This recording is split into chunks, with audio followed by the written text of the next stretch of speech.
Au Liban, Israël annonce avoir visé plus de 2000 sites du Hezbollah en 3 jours. Et le gouvernement libanais déplore plus de 70 morts et 400 blessés sur la seule journée d'hier. Un embrasement que veulent enrayer les Nations Unies, comme l'a souligné Emmanuel Macron hier à la tribune de l'Assemblée générale de l'ONU à New York.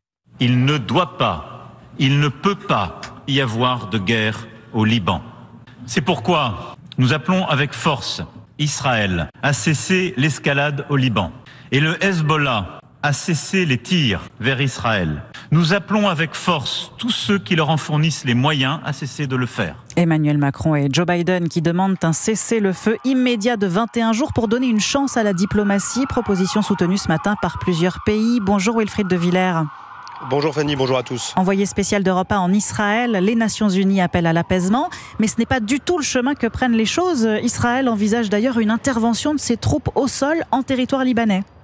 Oui, c'est ce que laisse clairement entendre le chef d'état-major de l'armée israélienne, Herzi Halevi. Dizaines de milliers de personnes évacuées de la région depuis le début de la guerre.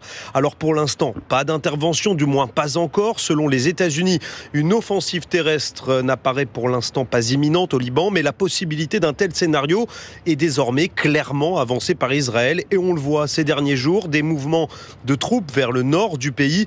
Autre signe aussi peut-être, un rappel de nombreux réservistes de l'armée. Je parlais hier avec des familles israéliennes inquiètes. 2 de leurs fils ont été appelés à rejoindre leur unité hier soir. Elles interprètent cela comme un signe d'une possible nouvelle opération de grande ampleur, probablement dans le nord. Merci beaucoup Wilfried de Villers en direct de Tel Aviv pour Europe 1.